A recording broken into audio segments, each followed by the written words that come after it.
조리개 우선 모드에 대해서 사용 방법 아니면은 조리개 우선 모드를 쓰면 어, 초보자는 면할 수 있다 그렇게 우리가 항상 얘기를 하는데 일단 제일 많이 프로페셔널한 사진을 찍는 사람들도 제일 많이 쓰는 게 조리개 우선 모드 A. 그러니까 우리가 얘기할 때 카메라에 보시면은 제조사마다 이게 약간씩 표기 방법이 조금 달라요. 캐논과 나이콘과 소니 이 3사 이 브랜드를 볼 때에 뭐가 있냐면은 AV와 A라는 조리개 우선 모드가 달라요. 근데 이게 같은 얘기. 그러니까 A라는 회사를 표기하는 회사는 나이콘하고 소니가 되겠고, AV라고 표시를 하는 데는 캐논이 이렇게 표시를 한다. 그게 우리가 다이얼 방식에서 보면은 P, TV, AV, M, P 이렇게 돼 있는 것은 보통적으로 캐논에서 이렇게 많이 써요. 그리고 나머지는 이제 뭐 P나 T나 이렇게 간단하게 표시되어 있는 게 나이콘하고 소니에서는 두 가지 통일을 해가지고 그렇게 많이 쓴다. 그리고 이제 C1, C2, C3 이렇게 나머지 크리에이션이라고 해가지고 여러분들이 C1에다가 어떻게 맞추고 C2에다가 어떻게 맞추고 빠르게 쓰기 위해 가지고 자기가 맞춘 형태대로 사용을 빨리 할 수 있게 C1, C2, C3 이렇게 나눠가지고 세이브를 할 수 있게 해놓는 그런 방식이에요. 그리고 비샷다는 야간 촬영을 할 때 비샷다가 필요하다. 예. 그래서 발브 모드 해가지고 B 모드가 있고, 그리고 여러분들이 수동으로 모든 조리개나 타임이나 이런 것을 맞출 수 있는 매뉴얼 모드가 M으로 해서 표기가 되고, 지금 조리개 우선 모드라고 하는 것은 AV 또는 A 이렇게 돼 있고, T하고 TV는 타임 우선이에요. 시간. 그러니까 스포츠 경기를 찍는다든가 이런 것을 할 때에 찍는 모드가 TV. 뭐 물을 갖다가 찍을 때 흐름 속도를 갖다가 조절을 한다든가, 그냥 일반적인 물을 이렇게 흘러가게 찍는 것과 아니면 우윳빛으로 만들어 가지고 15초를 주고 찍는다든가 10초를 주고 찍는다든가 할 때 이 스피드를 조작을 할 때에는 이 TV나 T 모드 그렇게 해서 쓰고, 그리고 제조사에서 간단한 모든 것을 만들어 가지고 여러분들한테 그냥 밝기만 조절해 가지고 찍을 수 있게 P 모드, 그 다음에 이제 오르 모드가 있는데, 될 수 있으면 이 준 프로가 됐건 프로페셔널 카메라가 됐건 이 자동 모드를 쓰시면 그 사진이 검게 나와요. 그렇기 때문에 웬만하면 자동 모드는 이 중형 카메라에서는 쓰지 않는 게 좋다. 그렇게 생각하시면 돼요. 자, 우선 조리개 모드에 대해서는 사용 가이드를 일단은 보면 여러분들이 알고 넘어가야 될 게 있어요. 여기에서. 자, 카메라를 처음 접하는 초보자들은 거의 다 아까도 얘기했지만 오토만을 고집해서 찍는데, 그렇게 하면은 다이얼 모드를 쓰는 방법을 몰라서 쓰지도 못할 뿐더러 사진이 자기가 의도하는 방식대로 나오지를 않기 때문에 항상 카메라를 사면 따라오는 매뉴얼을 읽어봐야만이 이 모드에 대해서 어떻게 돌아가는지 알 수가 있어요. 그렇기 때문에 항상 여러분들은 매뉴얼을 읽어보는 그런 습관을 기르셔야 되고, 각 부위의 명칭을 숙지를 하셔야 돼요. 항상 이 카메라는 P 모드와 M 모드, A 모드, 그리고 셔터 스피드 S 모드가 항상 이렇게 있어요. 어느 카메라고. 그렇기 때문에 그것을 일단은 여러분들이 빨리 숙지를 해야만이 빨리빨리 할 수 있기 때문에 집에서도 그냥 가지고 놓으시면 돼요. 카메라는. 자, M모드는 수동 모드인데 조리개하고 셔터 스피드를 조작을 할 수가 있어요, 이게. 그리고 A 모드는 조리개 우선 모드로 지금 우리가 이제 공부를 하는 F값, 조리개 F값만 조작이 된다는 얘기예요. 그리고 조리개 변경은 작가의 의도에 반영을 해가지고 조리개를 열고 닫고를 할 수가 있다는 거죠. 예.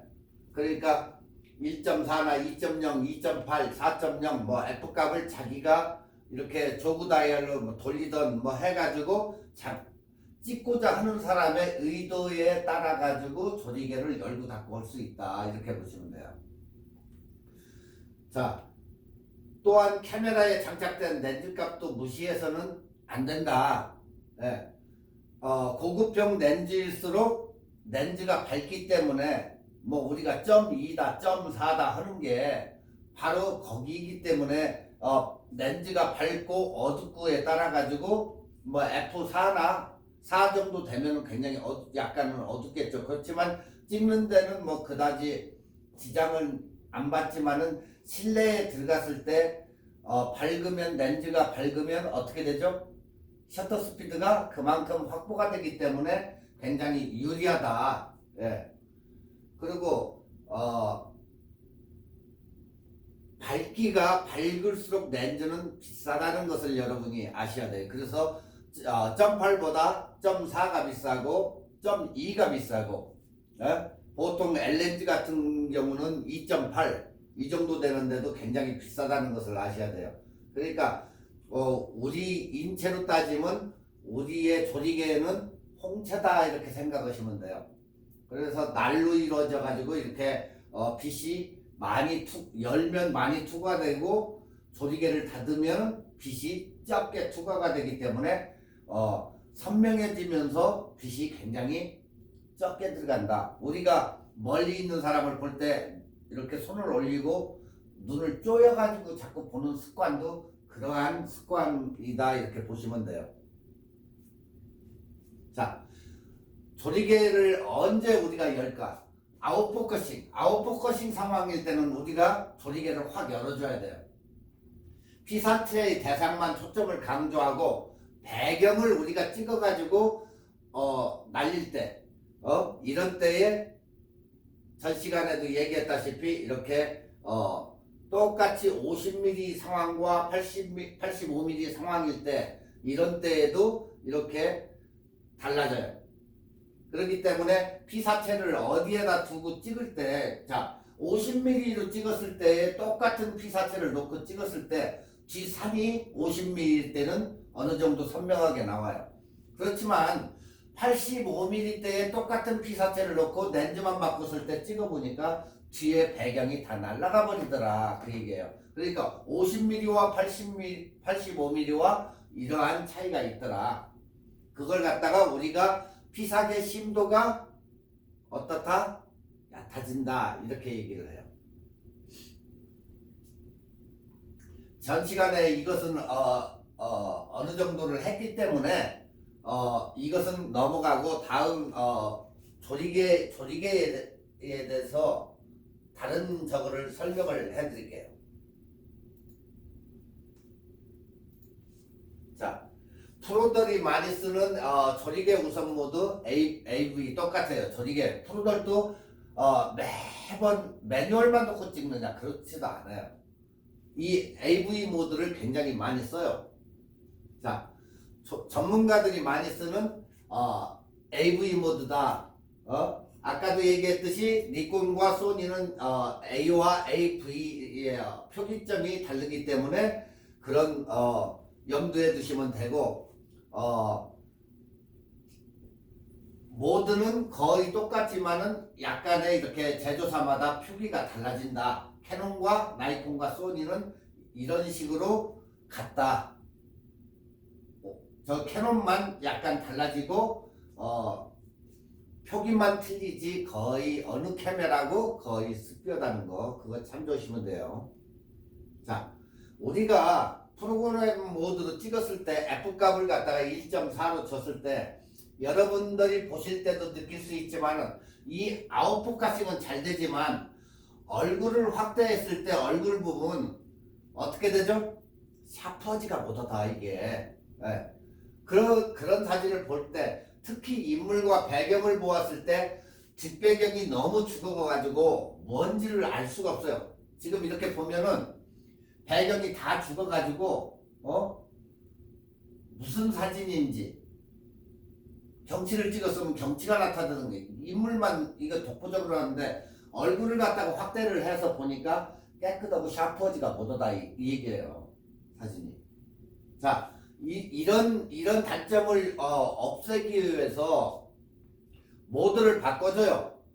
프로그램 모드를 찍던 것을 갖다가 조리개 모드로 바꿔준다는 거예요. 자, 방금 전에 이 P 모드로 찍은 사진을 갖다가 이 P 모드로 프로그램 모드 P 모드로 찍었을 때와 이 A 조리개 모드로 찍었을 때와 차이가 엄청난 차이가 나요. 자, 조리개만 수동으로 조작하고 나머지는 자동으로 놓고 요즘 노출은 거의 잘 맞아요. 그러니까 뷰파인더로 여러분들이 체크업을 하면서 F값을 조금씩 올려보면서 찍으면 F값이 1.4일 때와 2.0일 때와 이렇게 차이가 나더라. 거의 못 알아보는 상태지만 2.0 찍었을 때에는 어느 정도의 이렇게 표시가 나고 잔디도 조금 이렇게 살아나고 이런 식으로 1.4에서 2.0으로 F값을 변경하고 2.0에서 2.8로 변경을 해서 2.8에서 4.0으로 하니까 어느 정도 윤곽이 뒤에 이렇게 나타나더라는 거예요. 그러니까 여러분들이 찍어가지고 사진을 항상 찍고 나가지고 모니터를 쳐다보고 이게 잘 나왔네 이걸 보는 게 아니고 그 사진을 확대해서 보지 않는 이상은 알 수가 없어요. 그렇기 때문에 구도며 이것만 대충 그걸 확인하기 위해서 하는 거지 그걸 보고 잘 나왔니 못 나왔니 거기에서 보면 안 되고 그 사진을 찍어가지고 컴퓨터로 보는 것과 실제로 우리가 확대 인화를 할 때와 사진의 차이가 엄청나게 있다 그 얘기예요. 그러니까 일단은 여러분들이 카메라 모니터에서 쳐다보는 것은 그냥 체크만 한다는 것 뿐이지 그걸로 봐가지고 사진의 상태를 논하면 안 된다는 거죠. 그걸 갖다가 카메라 자체에서 모니터에서 눌러가지고 그 부분을 확대를 시켜가지고 보면 그게 나타나요. 거기서도. 근데 여러분들은 그냥 카메라 모니터만 딱 해가지고 잘 나왔죠? 잃어버린다고. 그 모니터 상으로 나타나는 것은 잘 나오고 못 나오는 걸 보는 게 아니고 어떻게 여러분들이 찍었는지 아니면 구도라든가 명암이라든가 이런 것을 잠깐 이렇게 볼 수 있는 그런 거지 그거 가지고 평가를 내리면 안 된다 그 얘기예요. 자, F4.0과 F8.0으로 다시 변경을 해서 찍었더니 어때요? 완전히 뒤 배경이 살아나요 지금. 자, 여러분들이 눈으로 육안으로 봤을 때 이 F1.4에서 찍은 것과 2.0, 2.8, 4.0 이렇게 올라와 가지고 딱 8.0으로 왔을 때의 사진을 보니까 뒷배경과 모델의 그 배경이 다 살아있더라 사진이. 이 차이가 엄청난 차이가 나는 거예요 지금. 자, 여기에서도 지금 이렇게 세 개를 비교해 놔봤는데 흔들린 사진들이 이렇게 나와요. 네. 자, 여기에서 문제점이 F8로 변경했을 때 초보자가 겪는 문제가 나와요. 꼭. 그게 뭐냐? 노출감이 떨어지다 보니까 핸드블러가 나와요. 핸드블러. 이 흔들림 현상이. 여기에서 이제 카메라 용어인데 핸드블러는 이 떤다는 얘기예요. 흔들린 사진. 이럴 때에는 현재 ISO 값을 약간을 올려주면 셔터 스피드가 어때요? 올라가죠? 항상 이럴 때에 핸드블러 이런 문제가 나올 때는 ISO 값을 현재 자기가 가지고 있던 사진이 흔들렸으면 그 당시에 400이면 600이나 800으로 올려줘 가지고 찍으면 이 문제가 해결이 된다. 예. 자, ISO가 64였을 때 400으로 올렸더니 125분의 1초가 나오더라는 거예요. 그러면 그만큼 셔터 스피드가 확보되기 때문에 흔들린 사진이 안 나온다는 거죠. 자, 이 사진 두 개를 비교해가지고 확대해가지고 보니까 ISO 400일 때 125분의 1초를 주니까 흔들린 사진이 없이 이렇게 깨끗하게 이쁘게 나와요. 근데 64초를 주고 25분의 1초가 셔터 스피드가 잡히니까 이렇게 흔들린 사진이 나오더라는 거예요. 조금만 움직여도 이렇게 흔들린 핸드블러 사진이 나와요. 그렇기 때문에 이것을 줄이기 위해서는 ISO를 살짝 올려주니까 이런 식으로 셔터 스피드가 확보되면서 충분히 찍을 수 있는 게 나온다. 아시겠죠? 자, 이제 여러분들이 이제 대충 이해가 되셨을 거예요. 항상 사진을 찍으려면 뷰파인더나 스크린을 살펴보는 게 좋고, 또 하나는 셔터 음을 듣는 게 좋아요. 왜? 죄송합니다. 알러지가 있어서. 셔터 스피드를 자기가 이렇게 사진을 찍을 때, 사운드를 갖다가 들으면, 찰컥 찍으면 125분의 1초가 넘어가는 거예요. 근데 갑자기 내렸더니 셔터 스피드가 찰컥 약간 낮아져요. 자꾸. 아래로 내려가면 64초, 50초 내려가면 철컥 이런 식으로.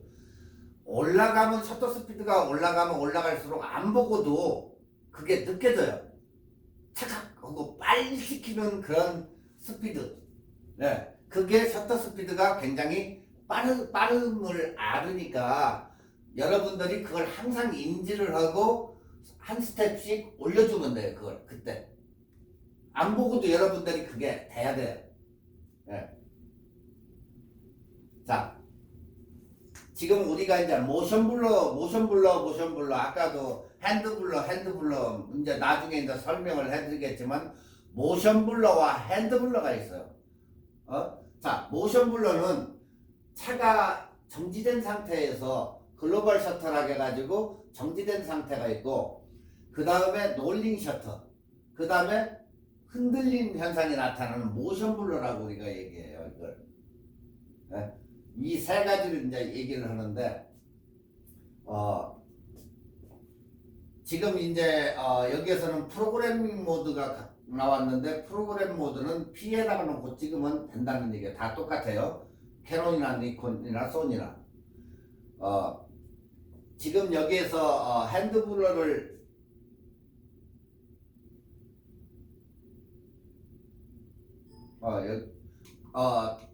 이거 끝나고 핸드블러에 대해서 이제 설명을 해드릴게요. 제가 일단은 AV 모드부터 시간이 없으니까 나가고, 핸드블러와 모션블러에 대해서는 그 차이를 갖다가 잠시 후에 설명을 해드릴게요. 자, AV 모드는 조리개 우선 모드예요. 그렇다면 조리개 우선 모드의 의미는 조리개 값에 대한 사용자, 그러니까 내가 사진을 찍는 자면 나에게 우선권을 준다. 카메라가 나한테 우선권을 준 거예요.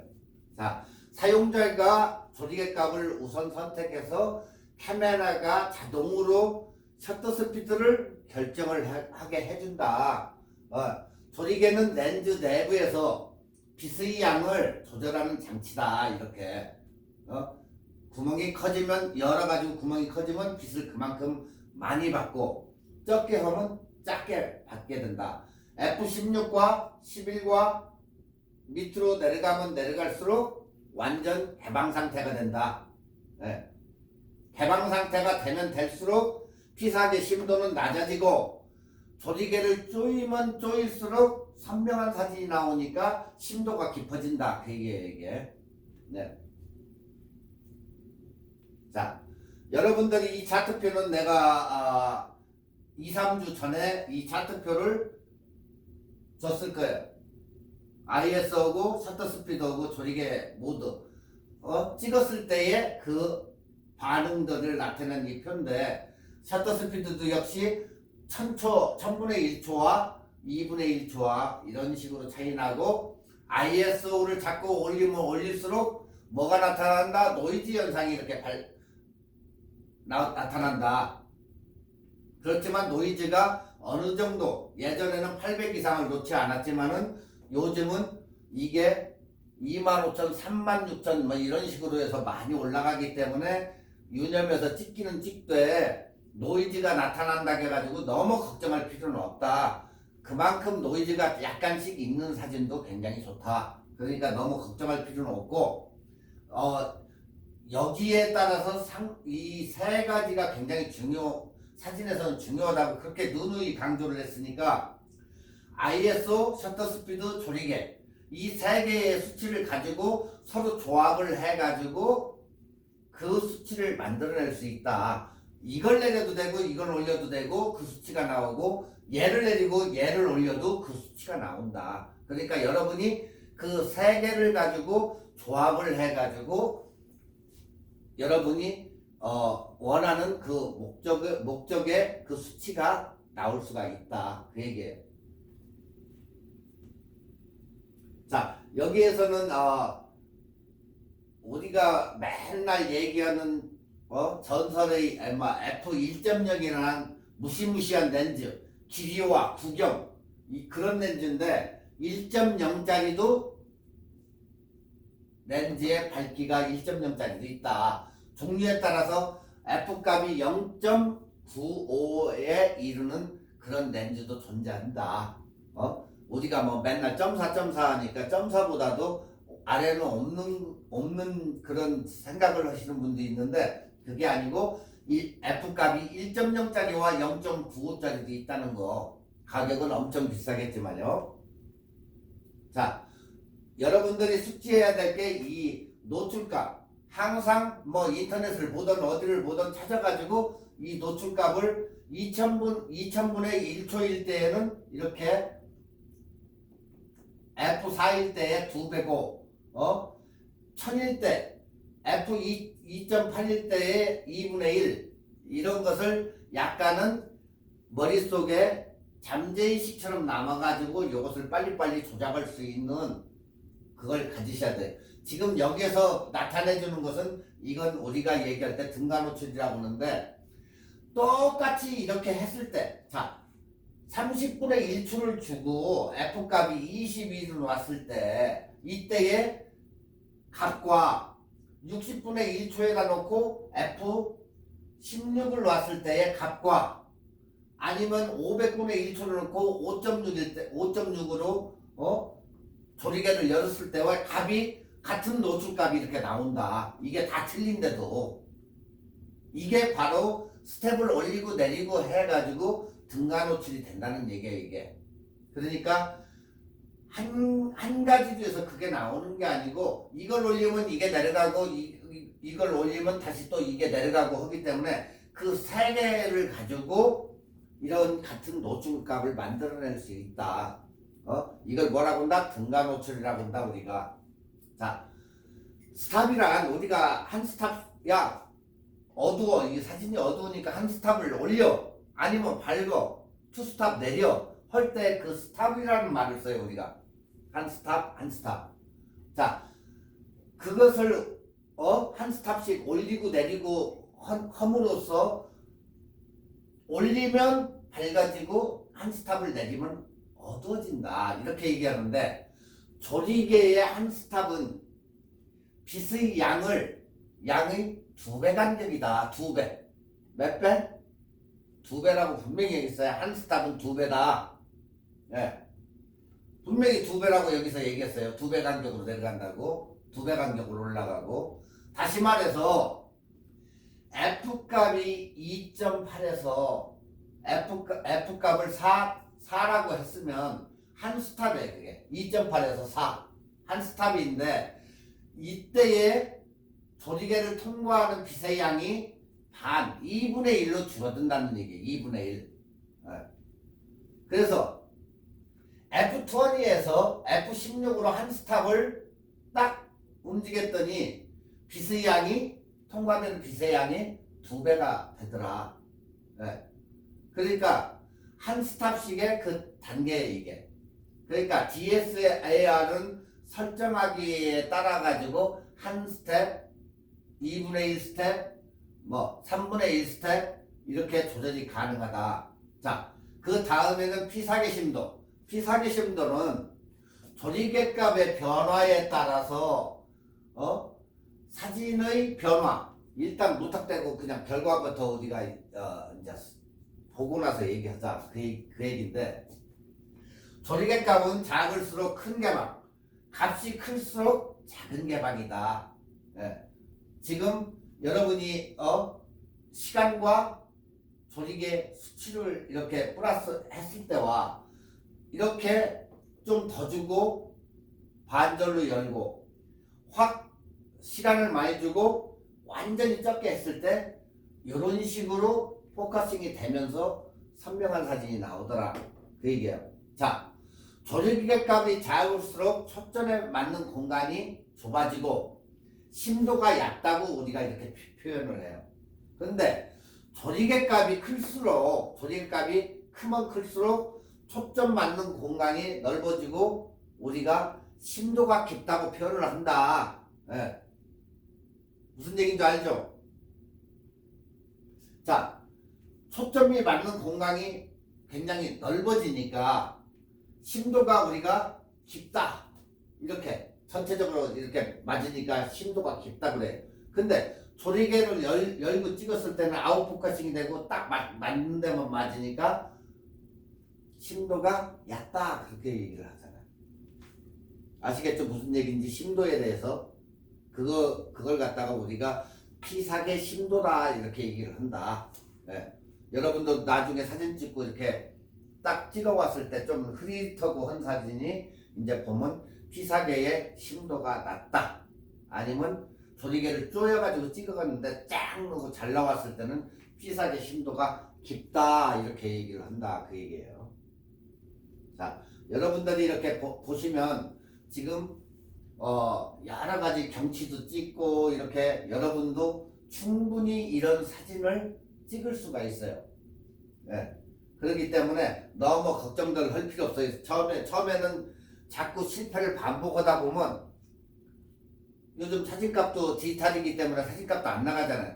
자꾸 찍어서 반복을 해야 이러한 사진이 나타나지 여러분들이 그냥 간혹 가다가 어쩌다가 찍어가지고는 절대 좋은 사진이 나올 수가 없다. 그리고 항상 구도에 맞춰가지고 사진을 촬영하는 습관을 들여야 된다.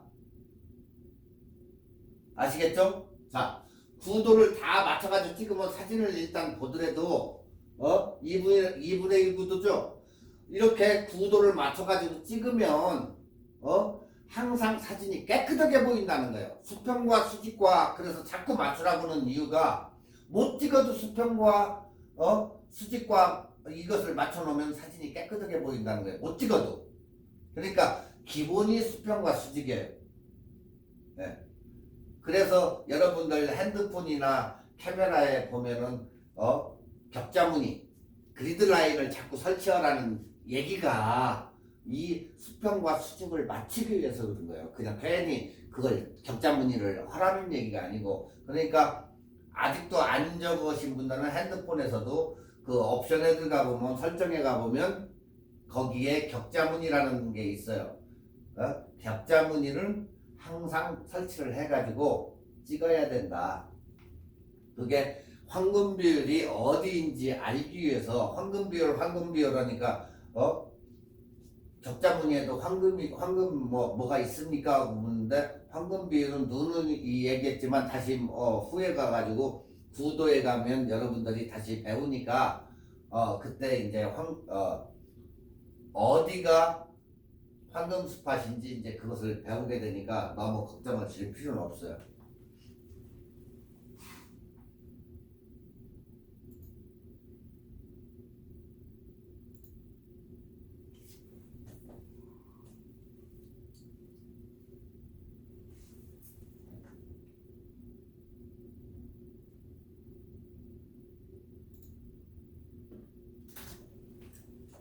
계속해서 조리개 모드에 이제 이해인데, 자, 조리개 모드만 잘 찍어도 카메라의 초보자는 면한다 이렇게 이제 얘기를 해요. 예, 지금 여러분들이 보시는데 이 부분이 조리개예요, 조리개. 돌려가지고 조리개를 열고 닫고, 그 조리개란 말이에요, 이게.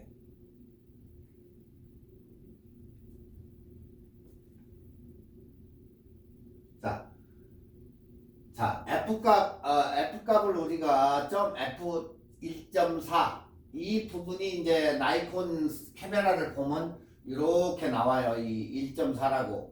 초는 400분의 1초. 이런 식으로. 그게 바로 F값이 얼마를 주는지 그 부분이 조리개 부분이다.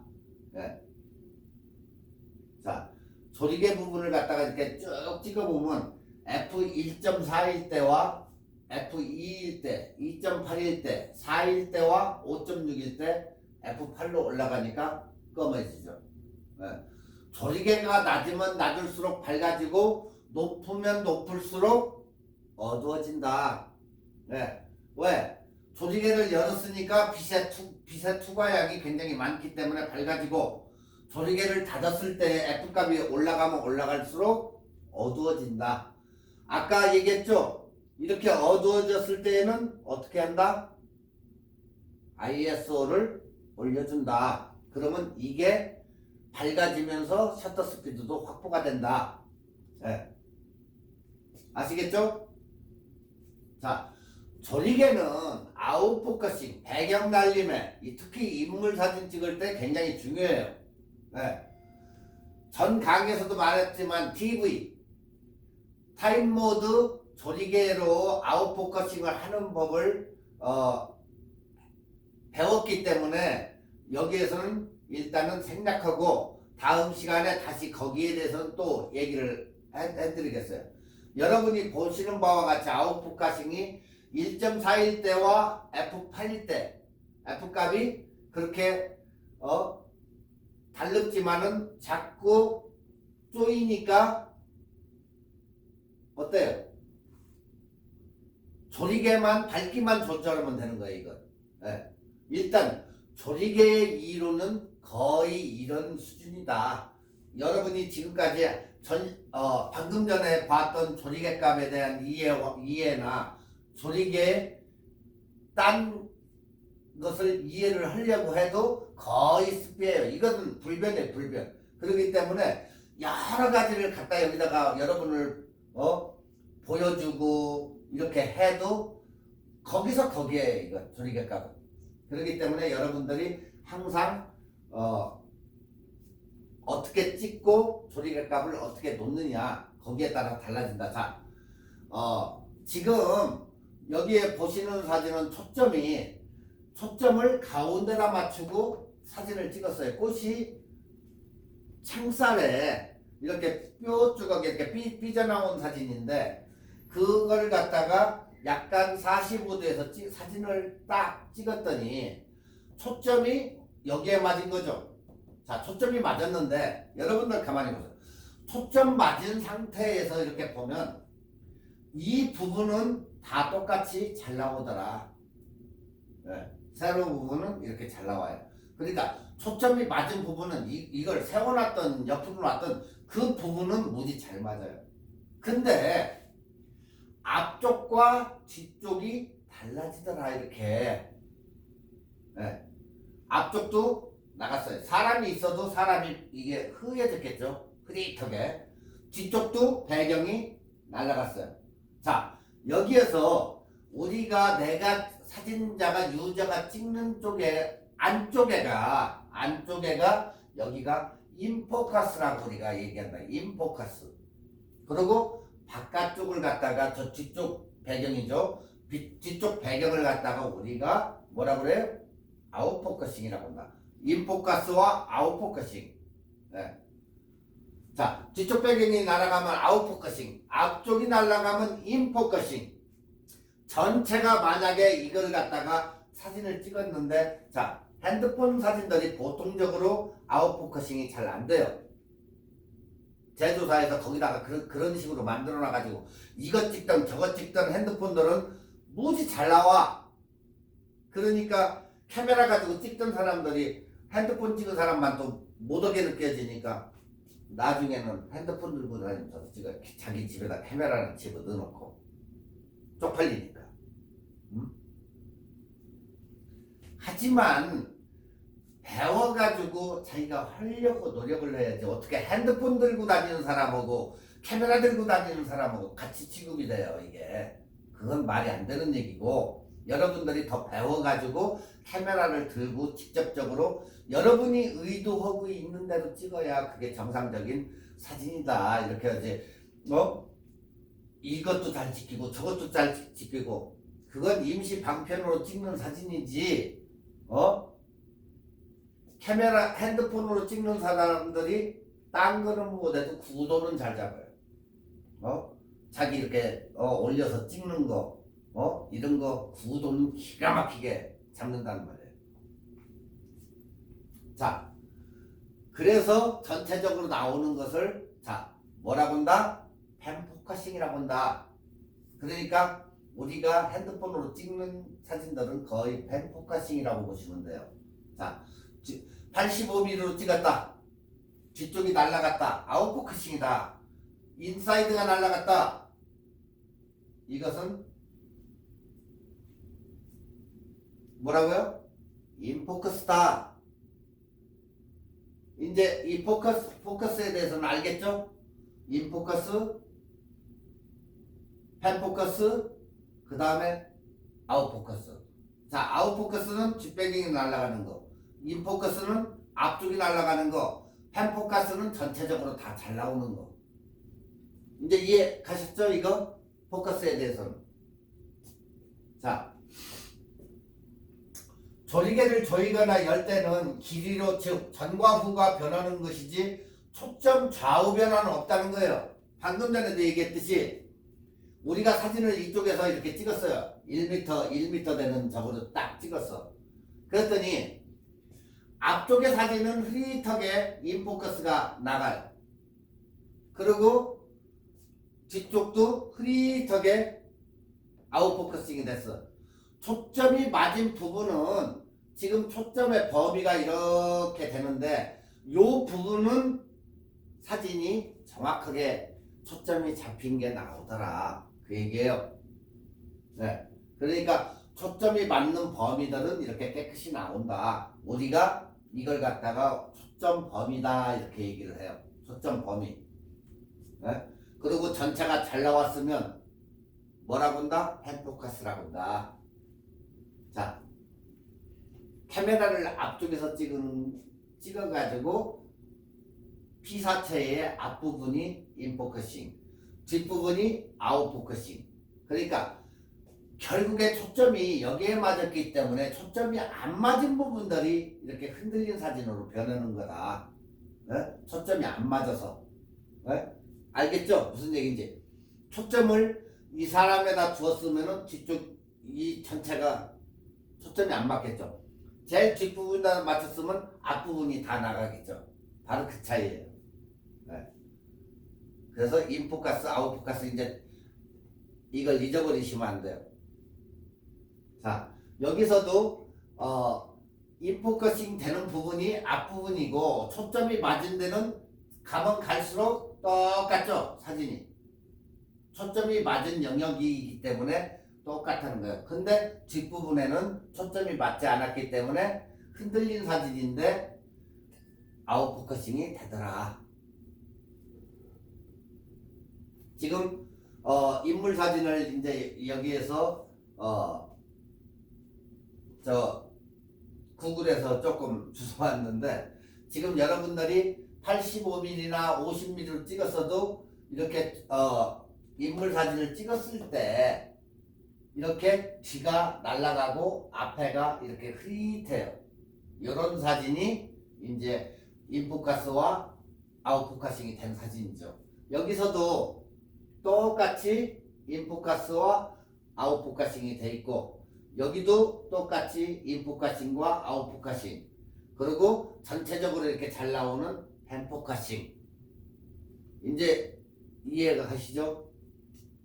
자, 여기에서도 우리가 어느 유튜버가 찍은 사진인데 여기에서도 지금 초점이 여기에 맞다 보니까 그것만 딱 나오고 전체적으로 흐릿해진 이런 사진. 그러니까 조리개를 여러분이 열어 가지고 사물을 더 강조를 하거나 아니면 펜포커싱, 아웃포커싱을 하시던가 할 때에 활용하는 것이 바로 AV 모드다. AV 모드가 뭐한다? 이렇게 포커싱 하는 데에 굉장히 유리하기 위해서 하기 때문에 여러분들이 그냥 밋밋한 이런 사진을 찍지 마시고 AV 모드에다 놓고 펜포커싱과 아웃포커싱, 인포커싱을 연습을 해가지고 여러분들이 실전에서 한번 촬영을 해보시고 그리고 뭐가 안 되는지 그걸 물으시면 그걸 대답을 해드릴게요. 항상 질문해도 되니까. 아시겠죠? 이런 사진 뭐 접사 하지 말고 접사를 하더라도 이렇게 놓고 AV 모드로 놓고 가서 벚꽃을 찍던 뭐 이걸 한 번을 해보시면 돼요. 자, 조리개 모드에서 또 하나 이제 참고해야 될 것이 하나 있는데 일반 경치나 풍경 등 이렇게 사진을 촬영을 할 때 조리개 문제인데 무조건 조리개를 조인다고 해가지고 선명하지는 않는다. 자, 카메라의 제조사, 그러니까 카메라가 담론인지 아니면 캐논인지 나이콘인지 아니면 시그마인지 거기에 따라 가지고 선명도가 좋고 나쁘고 캐논 거보다 시그마가 좋을 수도 있어요. 시그마가 다 나쁘다는 건 아니에요. 또 담론이 좋을 수도 있는데 시그마가 나쁘던가 나이콘이 나쁘다는 얘기는 아니에요. 그렇게 그 회사의 장단점이 제조사마다 있다. 그래서 선명도가 떨어지거나 선명할 때 그걸 갖다 우리가 이제 심도를 가지고 이제 얘기하는데 조리개 모드, AV 모드로 단체 사진을 찍었을 때 F 값을 8 정도 찍어서 단체 결혼 사진 뭐 이런 것을 찍기에는 심도가 무방하다. 즉 이게 뭔 소리냐? 조리개를 조인다는 이야기는 심도를 확보하기 위한 거다. 자, 단체 사진을 찍으러 갔어요. 조리개를 확 열고 찍을까? 그럼 어떻게 돼요? 심도가 얕아지잖아. 단체 사진 찍으니까 당연히 쪼여줘야 선명한 사진을 얻을 거 아니야. 자, 쪼였는데 너무 어두워. 그러면 ISO를 올려줘야 되겠죠. 어느 정도 F8 정도 되게 올려주니까 밝기도 하고 셔터 스피드도 확보가 되고 되더라. 네. 그 얘기예요 이게. 자, 사진에서 빗망울 사진, 이런 빗망울 사진을 조리개로 하다 보니까 이 동글동글하게 뭐 불빛 같은데 이렇게 보면 나와요. 우리가 이런 빗망울을 갖다가 뭐라고 하냐, 보케 사진이다 이렇게 얘기해요. 보케 사진. 네.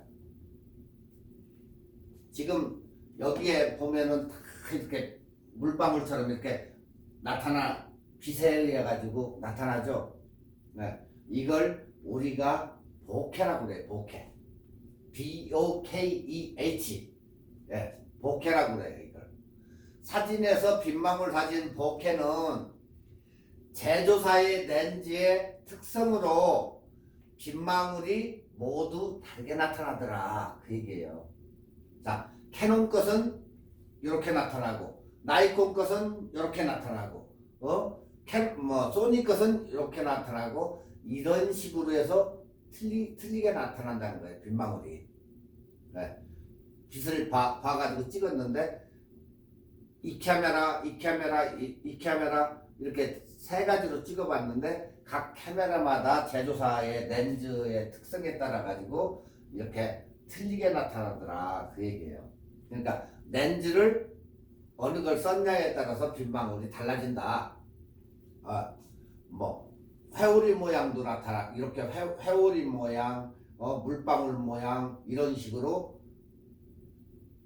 나타나는데 이 회오리 모양의 회오리 모양처럼 이렇게 나타나는 그 물방울은 지금에는 거의 없고 여러분 어떤 분들이 옛날 렌즈를 갖다 껴가지고 쓰는 분들 옛날 그러니까 렌즈를 쓰시는 분들은 옛날 구형 그 렌즈를 쓰시는 분들은 이런 회오리 모양이 나타나요. 네, 그걸 참고하셔야 돼요.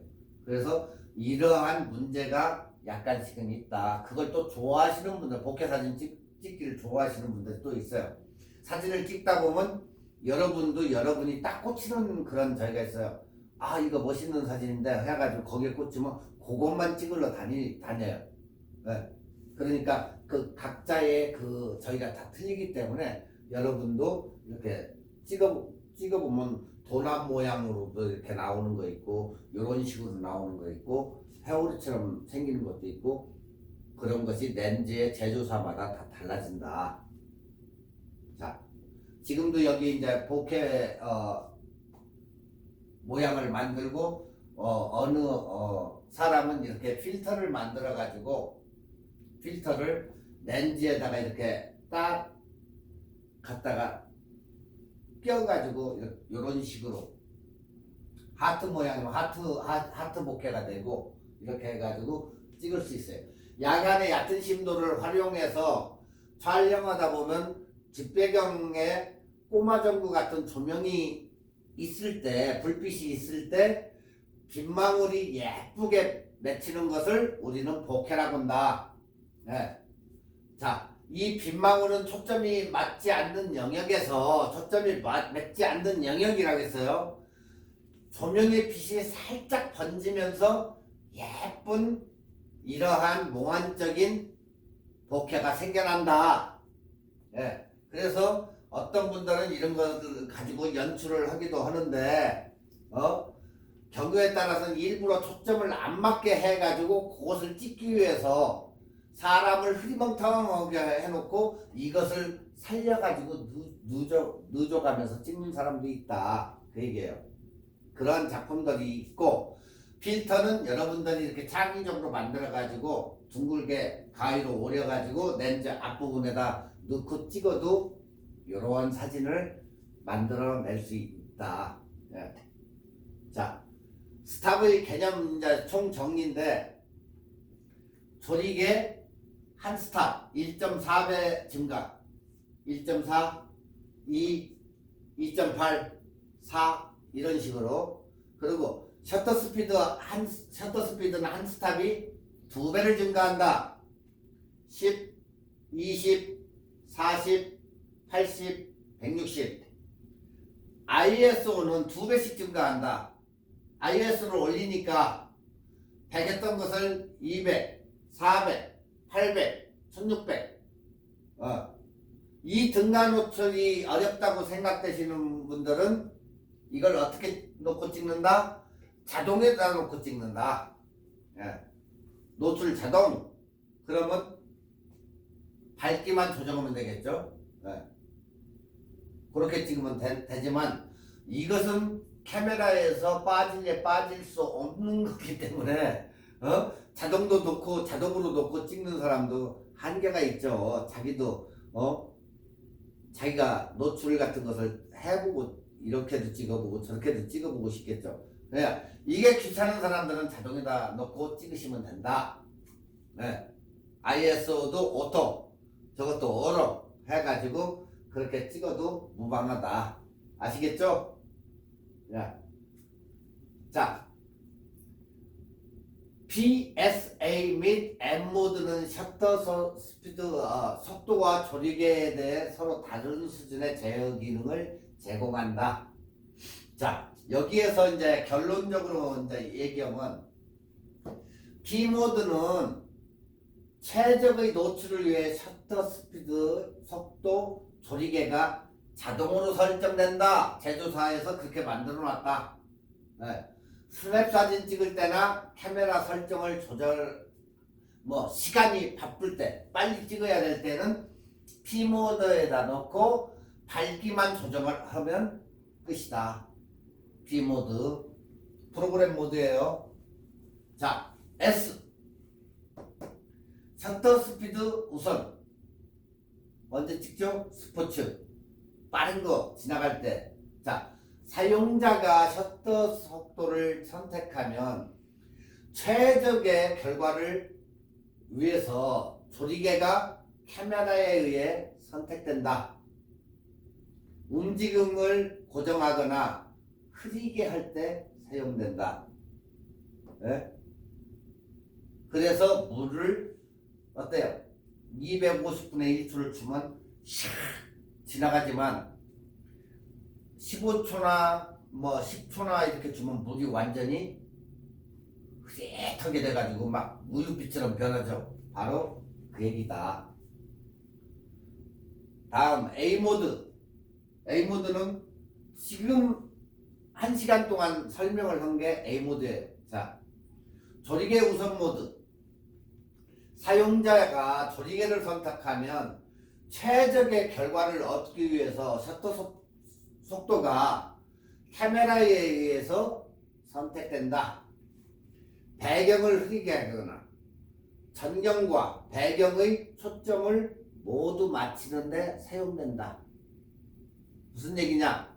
즉 경치를 찍으러 갔는데 배경과 배경은 살리고 사람하고 같이 살리고 앞에는 죽이고 이런 것을 할 때 거기에서 된다.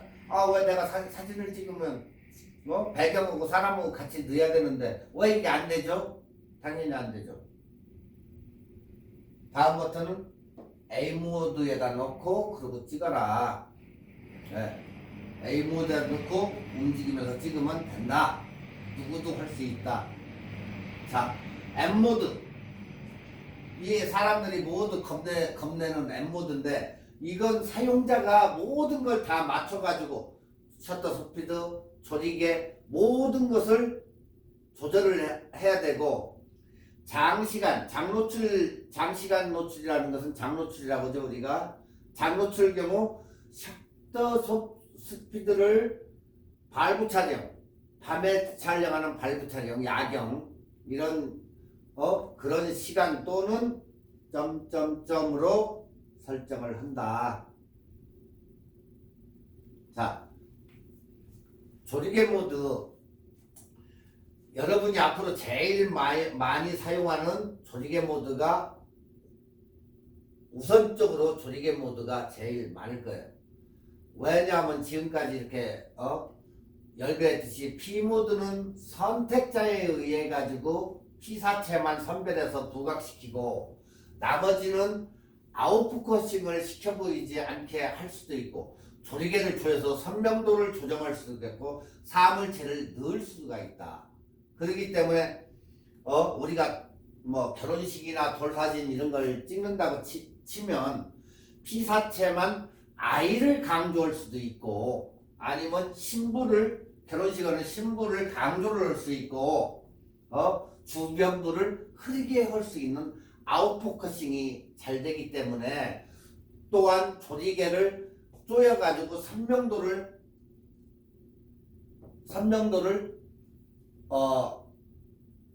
좋게 하기 위해 가지고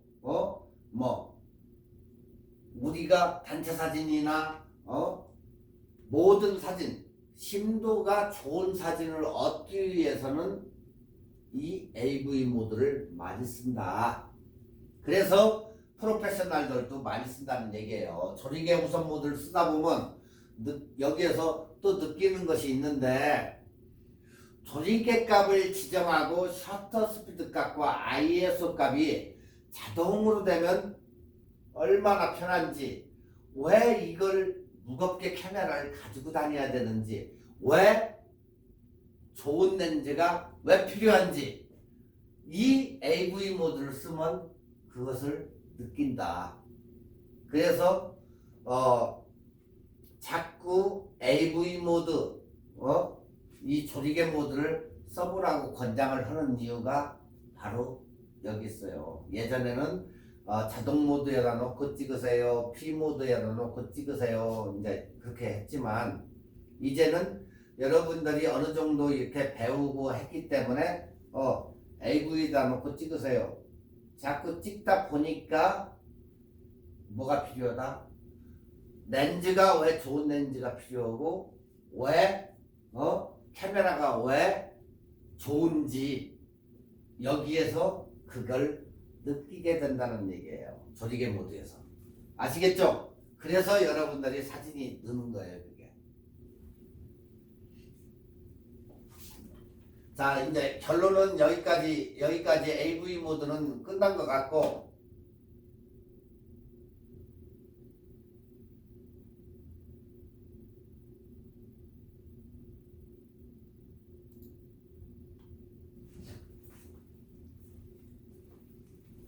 여기에서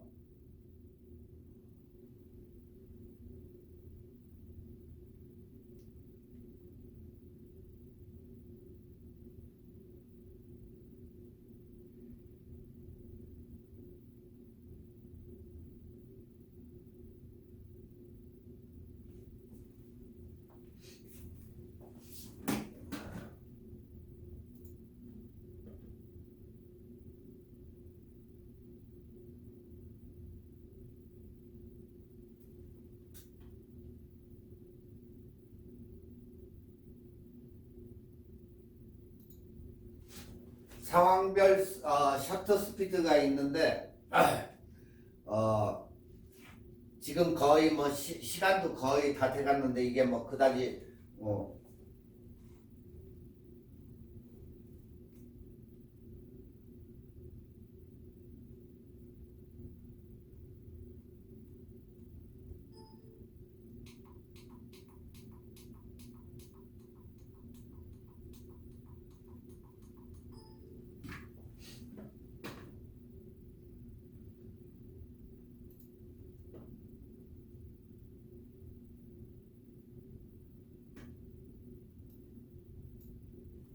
공부하시느라고 수고들이 많으셨는데 오늘은 여러분들이 출사를 할 수 있는 최근에 출사를 할 수 있는 그곳을 안내를 해드릴 테니까 여러분들이 한번 가보시고 그 다음에 파노라마 사진 해달라고 하신 분이 있어서 파노라마 사진을 하고 여러분들이 아주 멋있는 사진 찍을 수 있는 곳으로 안내를 해드릴게요. 자, 파노라마 사진을 찍는 법은 지금 이게 한 장의 사진이 아니고 4장의 사진을 갖다가 붙여서 만든 사진이에요. 이게 이제 비샵에 가서 이제 제가 자주 가는 비샵에 가가지고 찍어가지고 이제 만든 사진인데 파노라마 사진은 될 수 있으면 이것도 법칙이 있어요. 옆으로 찍는 사진도 있지만 될 수 있으면 카메라를 세워서 찍어라. 왜? 폭이 넓어지기 때문에 이런 식으로 찍는 것도 있지만은 이런 식으로 세워서 찍으라는 거예요. 세워서. 그래야 넓어지니까 사진이.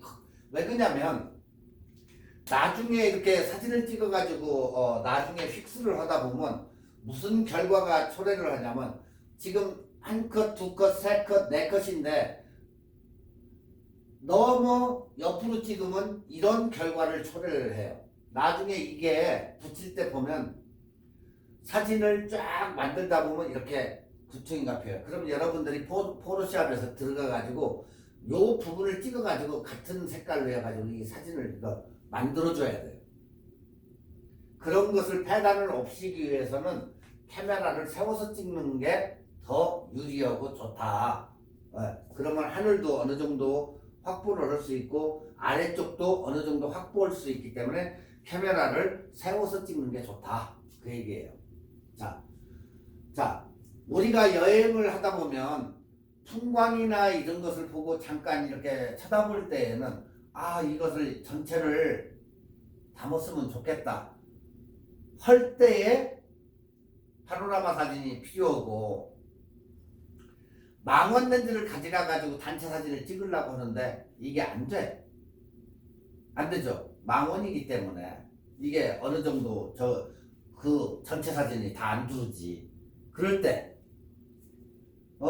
급하게 해야 되는데 이거 렌즈를 갈 수 없는 사진이 있고, 지금 순간 아니면 안 될 때, 지금 행사가 끝났어, 사진을 찍는다고 하는데 렌즈 갈 틈이 없는 거예요. 그럴 때에는 빨리 어떻게 찍는다? 이 식으로 찍어도 된다. 그냥 잘라가지고 그대로 서가지고 그냥 찍고 옆으로 조금 옮겨가지고 찍고, 너무 공간을 두면 안 되니까 보통 3분의 1을 남기고 걸쳐가지고 찍으라고 하는데, 자, 여러분이 사진을 여러 컷을 이렇게 찍을 때 꼭 요마직석 걸려가지고 또 한 컷을 찍고, 요마직 걸려서 또 한 컷을 찍고, 이런 식으로 찍는데 뭐 반절이 와도 무방해요. 반절이. 네. 그렇기 때문에 실패를 염두에 둔다고 하면 많이 잡아줘요, 여러분을. 그렇게 해가지고 찍어가지고 그걸 붙이면은 단체 사진이 나올 수가 있다. 그렇기 때문에 너무 내 거 가지고는 이게 다 안 나오네, 저 끝에 어디 가가지고 찍을 수도 없고 앞에 사람들이 있는데, 그럴 때는 앞쪽에 서가지고 세우든지 옆으로 찍든지 2개, 3개로 찍어가지고 붙여라. 네. 그러면 가능하다 그 얘기예요. 자, 우리가 멋진 풍경을 이렇게 보면 전체를 다 집어넣고자 하는 욕망이 생겨요. 그런데 눈에 보이는 것처럼 찍고 싶다고 해서 찍을 수가 없는 게, 화각이 지정되어 있기 때문에 그게 안 돼요. 어디가 우리 마음대로. 그럴 때에 아무리 가지고 다니는 초광각 어안 렌즈를 갖다 해도 눈에 보이는 것을 갖다가 한 장에 담기는 어렵다는 거예요. 그럴 때에 여러분들이 생각할 그때에 파노라마 사진으로 찍는 게 간단하게 이렇게 된다는 거죠. 저는 이런 사진을 굉장히 좋아해요. 또 찍기도 좋아하고. 그래서 이제 거의 다 이 경치나 이런 것은 거의 파노라마로 많이 찍어가지고 하는데, 최근에 나오는 카메라 같은 경우는 간단히 세팅을 해가지고 파노라마 사진을 핸드폰에서도 만들어줘요. 하지만 중형 카메라로 해가지고 DSLR AR 카메라는 여러분들이 직접적으로 이렇게 찍어가지고 촬영 후 뭐 포토샵으로 약간 손을 봐가지고 하든지, 아니면 그냥 잘 찍어서 그냥 만들잖아요. 이건 보정을 안 하는 거예요. 거의가 아니고 100% 보정이 안 되는 사진이에요. 네. 그러니까 한 장에 이렇게 파노라마 사진을 만들어서 여러분 거실이나 옷다 가만히 앉아가지고 한번 봐봐요. 사진이 굉장히 괜찮다. 자, 보편적으로 파노라마 사진을 가지고 찍으려 출사를 이제 할 때는 풀바디 사용자하고 크롭바디 사용자하고 그게 틀린 게 있는데, 풀바디 사용자는 약간의 이득이 있겠지만, 크롭바디를 여러분들이 크롭바디 그냥 보편적으로 가지고 계신 것들이 크롭바디가 많은데, 크롭바디를 사용한다면 시그마 렌즈에 초광각 렌즈 10에 20, 표준 줌 렌즈 2사에 70, 그 다음에 망원 렌즈 75에 200 해가지고 이 3개를 가지고 출사를 보통 갈 거예요. 뭐 배낭이나 매든. 저 같은 경우는 아래쪽은 안 가져가고 35mm 정도 하고 망원 렌즈하고 거의 2개를 가지고 메고 가니까 뭐 아래쪽은 상관이 없어요. 그래서 이 3개를 가지고 뭐 맞춰가지고 사람들이 많이 사용을 해요. 하지만 2사의 70은 어때요? 넓은 풍경을 담기에는 부적합하고, 그래서 우리는 어떻게 한다? 파노라마 사진을 찍기 위해서는 일반 화각을 필요하는 그런 사진을 찍어요. 그러다 보니까 오늘은 그 파노라마를 만드는 소프트 회사 프로그래밍이죠. 프로그램 제가 쓰는 건데 아크 소프트에서 나오는 파노라마 메이커라는 게 있어요. 네, 파노라마 메이커 버전 3 아니면 버전 4, 5 해가지고 6까지 나왔는데 이 회사가 문을 닫았어요. 더 이상 서포트를 안 해주는데 이 사진을 구글에서 서치를 해보면 파노라마 메이커 해가지고 서치를 해보면 손쉽게 다운받을 수 있는 그런 데도 있어요. 네. 뭐 용량도 작고 이 프로그램이 굉장히 지금 현재까지 써본 프로그램 중에서는 최고의 최고. 네. 쉽고 자동으로 지가 다 붙여주고 자동으로 하니까 그러니까 굉장히 좋으니까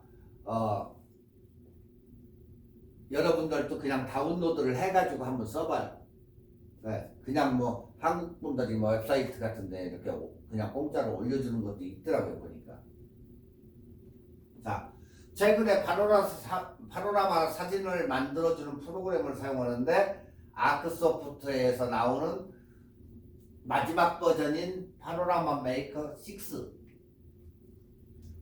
뭐 아니면 뭐 하나 사가지고 써도 되고 뭐 얼마 그렇게 비싸지 않은 것 같던데 1, 2분이면은 뚝딱 만들어요. 그래서 간단히 이제 이걸 알아보는데 이 툴은 이 사이트에서 프리 트라이얼 버전을 다운받을 수가 있어요. 그렇기 때문에 그냥 뭐 한 달 정도 쓰다가 안 써도 되지만은 꼭 사진 찍는 사람은 파노라마 메이커가 필요를 해요.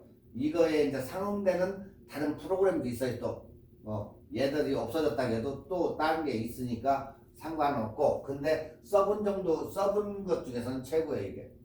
네. 자, 버전 3, 3.5, 5, 6 이렇게 나왔는데 이 회사가 더 이상 지원을 않는다. 네. 그 다음에 아크소프트와 같이 파노라마 메이커 6의 기능은 간단히 설명이 나와 있다. 자,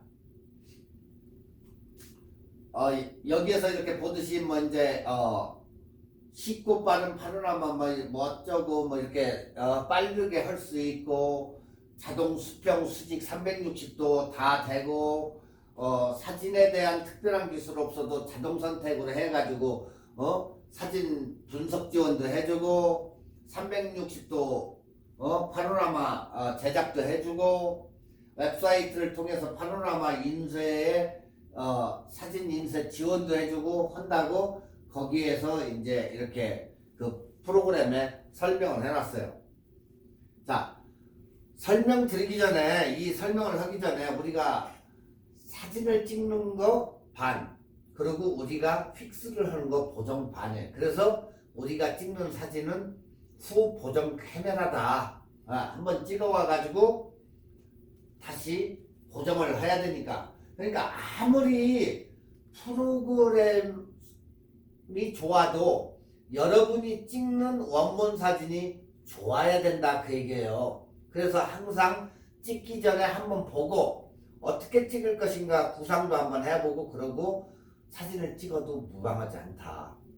그냥 꺼내가지고 팍팍팍 찍고 가자 하고 가는 게 아니고 어떻게 찍을 것인가 어떤 모양이 나올 것인가 그런 것을 한번 상상을 해보고 그 다음에 찍어도 원본 사진이 좋아야지 그래야 사진이 제대로 어느 정도가 저희가 되는 거지 그렇다고 무조건 그냥 갖다 찍어가지고 가져와가지고 만들어 놓으면 되겠어요? 그건 안 된다. 자, 파노라마 사진을 찍기 위해서는 핸드폰이 됐든 카메라가 됐든 하나는 있어야 되겠죠? 예. 자, 그 다음에 뭐가 필요해요? 삼각대가 필요하다. 저같이 조금 건방진 사람들은 삼각대 또 안 가지고 가요. 근데 삼각대를 쓰면 딱딱 맞기 때문에 절대 흔들림이 없다고 보지는 못해요. 그냥 지금은. 그렇지만 삼각대를 쓰면 이게 맞기 때문에 이렇게 해서 딱 맞기 때문에 좋다. 예. 공간과 여백을 딱딱 맞추기 때문에. 자, 항상 수평과 이미지의 수평을 잘릴 것을 대비해서 항상 수평이 되도록 찍어야 된다. 이쪽에서 찍었으면 삼각대에다 놓고 그대로 움직이면서 찍는 게 낫지. 나처럼 손으로 들고 찰칵 찍고 찰칵 찍고 찰칵 찍고 찰칵 찍으면 아무래도 이게 움직여요. 내가 아무리 조심한다고도 움직이게 돼 있어 이게. 그래서 아까도 첫 번째 본 사진이 한쪽이 약간 먹어 들어가잖아. 그럼 고개 먹어 들어가면 그걸 만들든지 아니면 그만큼을 잘라내야 된다는 얘기예요. 자, 가로보다는 세로로 찍는 게 파노라마 사진 제작 시 크롭이 되어도 원하는 화각을 얻을 수 있다. 그래서 요것보다 이렇게 세워서 찍어라 카메라를, 그 얘기고. 니콘, 나이콘 기준으로 A 락을 설정해서 셔터 스피드와 조리개를 고정해서 찍어라. 네. 이렇게 해야만이 각 사진마다 밝고 어둡고 이게 없어요. A 락을 항상 눌러놓고 찍으면 똑같은 화질로 찍히기 때문에 하나 문제가 없다. 안 그러고 저처럼 그냥 찍으면은 안 된다. 이놈은 밝고 이놈은 어둡고 이놈은 더 어둡고 더 어둡고 하면 보정을 해야 되기 때문에 질감이 없어지겠죠. 그러니까 항상 A 락을 해라. 예. 그리고 조리개는 최소 F9, F값을 9 정도 설정하고 초점 영역이 똑같이 끝에다 줬으면 끝에다 놓고 찍고 앞에다 줬으면 앞에다 놓고 찍고 초점 영역이 똑같이 해가지고 찍어라. 네. 그리고 마지막 5번째 중요한 거예요. 이왕이면 RAW 파일로 촬영해서 이미지의 선명도 1:1로 그대로 가져와가지고 찍어라. 해상력 떨어지는 JPG 압축 파일로 만들어서 찍지 말고 선명도가 높은 RAW 파일로 만들어서 찍고 그리고 JPG로 만들어라, 그 얘기예요. 자, 첫 번째 카메라 삼각대, 그 다음에 똑같은 방향으로 해서 초점을 맞춰서 찍되 A 락을 하고 찍으면 밝기가 변하지가 않는다. 그리고 F값은 9 정도가 좋고 그 다음에 여러분 마음대로 RAW나 JPG나 찍고 싶은 걸로 찍어라. 될 수 있으면 RAW가 좋다. 이게 이제 파노라마 찍는 그 방법이에요, 그게. 자, 파노라마 사진 이 프로그램을 실행시키면은 그 폴더를 딱 찍으면 이렇게 사진이 쫙 나와요. 근데 여기에서 처음에는 자동으로 딱딱딱딱 이렇게 되지만 여러분이 설정을 해주면 돼요. 3개 같은 그룹 사진이면 3개를 하면, 그리고 다음을 눌러가지고 가면 그 사진만 딱 나와요. 그 다음에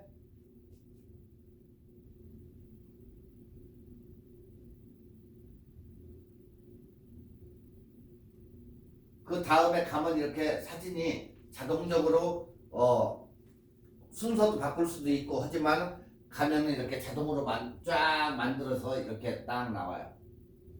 네. 굉장히 쉬워요, 만들기가. 그렇게 어려운 게 아니에요, 프로그램은. 그러니까 여러분이 대충 한 번만 연습해 보시면 이건 누구나가 다 아는 거기 때문에 이런 게 있다는 것만 아시면 돼요. 그리고 이제 여기 빨간 부분 라인들이 이렇게 있는데 이만큼을 세이브 한다는 얘기예요. 이 위쪽으로 나가면은 이제 거기는 잘리는 부분이기 때문에 얘가 이마지 세이브 할래요? 물어보는 거예요, 결국에. 그러면 여러분이 세이브 하시면 파노라마가 완성이 되는 거예요. 자, 지금 여기 컷을 보시면 1컷, 투컷, 쓰리컷 해가지고 쭉 있는데 이 수평의 길이가 다르기 때문에 요마지기 잘라지기 때문에 여기에서 요렇게 잘라지는 거예요. 요렇게 요마지만 아시겠죠? 이 아홉 장의 사진이 합성이 돼가지고 요런 사진이 나오는 거예요. 네. 그래가지고 확대해서 보면 어디가 어긋났는지 근데 거의 어긋남이 없어요. 이 프로그램이 알아가지고 지가 어느 정도 다 하니까 네. 어긋남이 없는지 그걸 확인을 해보면 거의 정확한 사진이 이런 사진이 나온다. 간단해요. 파노라마는. 그래가지고 세이브 딱 해가지고 가서 사진관에 가서 뽑으시면 됩니다.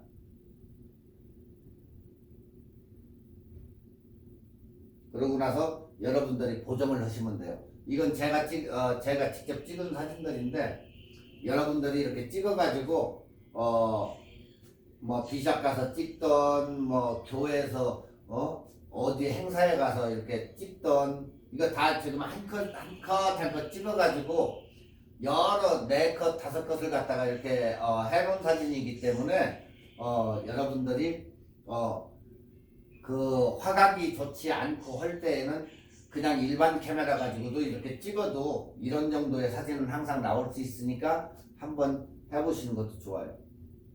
오케스트라를 찍을 때도 여러 컷으로 해가지고 이렇게 찍어도 이러한 사진을 얻을 수 있는 결과물이 있다. 네. 지금 여기 같은 경우도 이 세 개의 사진을 갖다가 조합을 해가지고 하나의 사진을 이렇게 경치를 만들 수 있다. 네. 똑같은 곳을 이렇게 3장을 찍어서 한 장의 사진으로 이렇게 만들고 이게 이제 여기도 비샵인데 여기도 이제 폭포가 있고 똑같은 사진 여러 장, 4장 정도를 붙여가지고 이렇게 만들어가지고 여러분들이 좋은 결과물을 얻어낼 수 있으니까 이 파노라마 사진은 여러분들이 항상 찍어가지고 그 결과물을 만족할 수 있는 결과물을 갖다가 얻을 수 있으니까 한번 집에서 동네를 찍어도 되고 하니까 일단 다운로드 받아가지고 하시고 만약에 안 적어하시면 저 전화를 주시면 돼 저한테.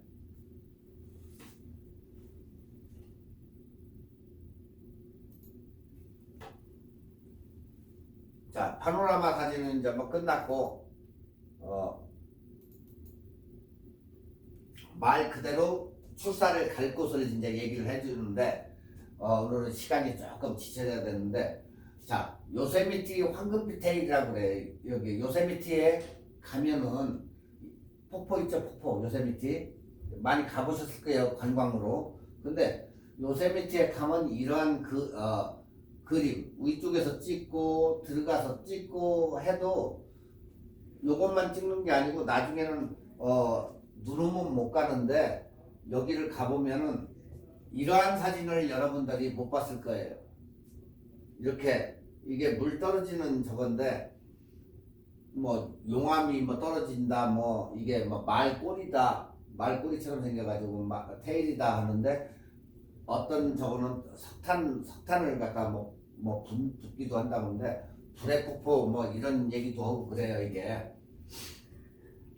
이게 호스테일 폭포라고 그러는데 요세미티 호스테일이요. 최근에 이게 예전에는 2019년도에는 제가 여기를 갔는데 지인이 한국에서 와가지고 같이 샌프란시스코 갔다가 여기를 들려서 하루 만에 갔다가 왔는데 물이 없어요. 물이 강수량이 없으니까 물이 안 떨어졌는데 지금은 작년에 2021년도 2월 12일 날 오픈을 했어요. 그래가지고 다시 이 현상이 나타나는데 한 약 2주에서 3주 2주 정도만 이런 현상이 지속돼요. 이게 왜 이 현상이 나타나면 햇빛이 비쳐가지고 반사하는 빛 때문에 이렇게 붉게 물든 거예요. 이게 물이. 네. 이건 요세미티 국립공원 페이스북에 나타난 그 이제 사진인데 이런 식으로 해가지고 사진들이 변해요. 물줄기가 햇빛에 이렇게 받아가지고. 그러니까 지금 이 사진을 보면 이렇게 장관이 될 수도 있어요. 네. 이런 식으로 여러분들도 충분히 찍을 수가 있다고요, 이 사진이. 그러니까 2월에 눈이 많이 내려가지고 못 가는 경우도 있지만 지금은 어느 정도 풀려가지고 충분히 들어갈 수 있는데 지금 2월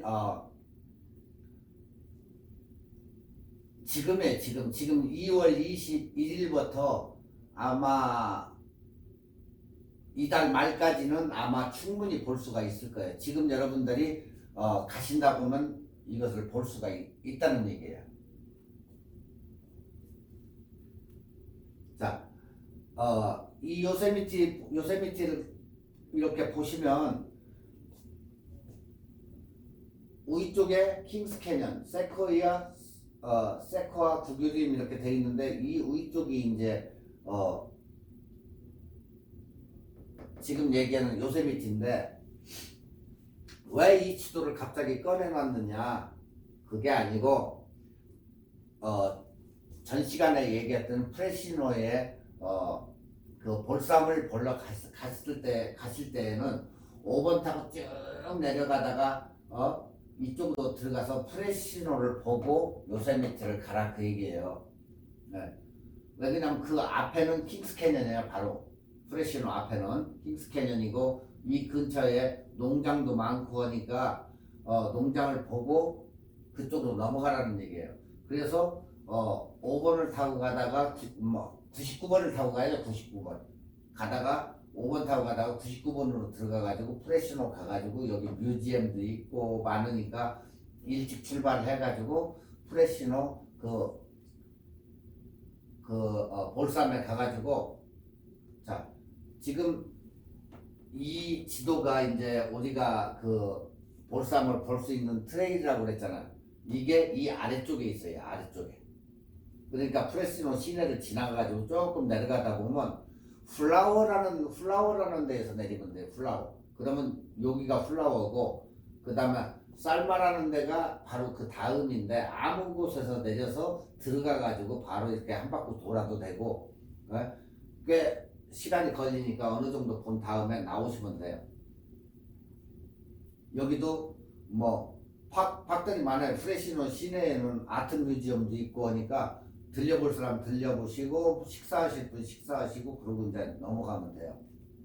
여기가 이 트레일은 볼삼 트레일이 이렇게 도는 것이 있고 이렇게 도는 게 있고 그래요. 그러니까 여러분이 가시면 이쪽에서 이렇게 내려가시니까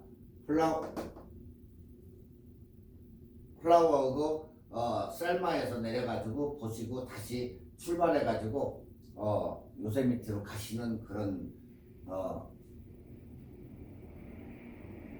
노트가 있으니까 그래서 이걸 얘기를 해드리는 거예요. 자, 지금 보면 프레시노에서 41번을 타고 위로 올라가가지고 가면 바로 어디가 나오죠? 요세미티 밸리로 들어가요. 자, 여기에서 문제가 되는 게 뭐냐면 요세미티 밸리에 들어가면 입장료를 분명히 내는 데가 있어요. 거기에 사람이 어떻게 많은지 1시간 정도 정체가 된다는 얘기예요. 1시간 정도 정체가 되니까 그 1시간 정도 정체되는 그걸 감안을 해야 돼요. 네? 그래가지고 첫 번째 어디로 가서 사진을 찍냐면은 터널 뷰가 있어요. 이쪽이 여기 프레시노에서 올라가다 보면 여기로 해서 이렇게 꼬불꼬불 가가지고 들어가면 딱 꺾어지는 요 부분 지나면은 여기에 터널이 통과가 돼요. 그러면 바로 터널 나가자마자 왼쪽에 쓸 수 있는 그 뷰 포인트가 있다는 거예요. 그게 터널 뷰인데 여기에서 요세미티 전경을 찍으라는 거예요. 그 풍광. 여기에서 그 사진을 찍고 조금 내려가다 보면 데프트 포인트로 가는 길이 있어요. 그냥 바로 가지 말고 5마일 정도 들어가야 되는데 아마 입구가 닫혀 있으면 눈이 있기 때문에 크로스한 거고, 만약에 열려 있으면 테프트 뷰 포인트로 가면 바로 지금 이건 트레일인데 들어가는 길이 이 정도 돼가지고 가면 테프트가 이 정도 돼요. 그러면 그쪽에서 앞쪽을 볼 수 있게 그렇게 돼 있는데 테프트 포인트가 지금 여기에요. 터널 뷰가 여기고. 그러니까 이런 식으로 해가지고 가가지고 5마일 정도 거리니까 테프트 포인트 가가지고 사진을 찍고 이쪽으로 가지 말고 다시 온 길로 터널 뷰 쪽으로 포인트 쪽으로 나가가지고 다시 들어가면 돼요. 자, 여기서 들어가면 이제 무슨 결과가 오냐.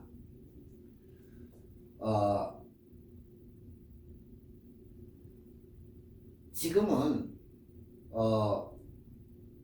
자, 일단 중요한 것은 프레시노에서 출발해서 농장 가면서 농장에서도 사진을 찍을 때가 무지 많아요. 농장 쪽에서 사진을 찍고 요세미티 첫 관문 터널도 찍고 그 다음에 테프트 포인트 가서 찍고 그리고 요세미티 들어가는 길이 차가 막히기 때문에 표 낼 때 1시간 거기서 문제 있었지만 다시 돌아서 어디로 가야 되냐면 엘 캐피탄 파킹장으로 가야 돼요. 거기만 파킹할 수가 거의 있어요. 그 바깥쪽으로.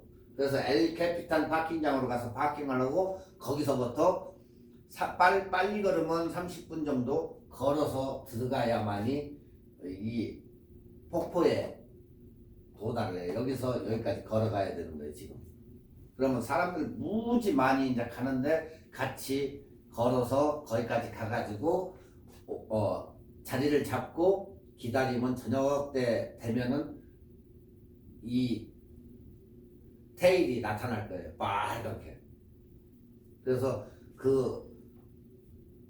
지금 2월 이제 지금 거의 끝나가는 중순이니까 시간 여러분들 코로나 바이러스 때문에 집에만 있기 따분하고 애들이나 와이프 데리고 아니면 친구나 지인을 데리고 2월 20일 이번 주가 이제 20일이 19일 20일이 되니까 그때 한번 가보시던가 아니면 마지막 26, 27일 날 가시면 딱 이거에 테일에 적힐 거예요 지금. 그러니까 여러분들이 꼭 여기를 한번 가보시라고 지금. 그래서 이것을 가서 사진을 한번 찍든지 해가지고 여러분들 한번 좋은 사진을 한번 작품 하나 구할 수 있는 그런 기회니까 이건 1년에 꼭 3주밖에 없어요. 이게 3주밖에 하지 않기 때문에 여러분들이 꼭 한번 가가지고 한번 보시면 좋겠습니다.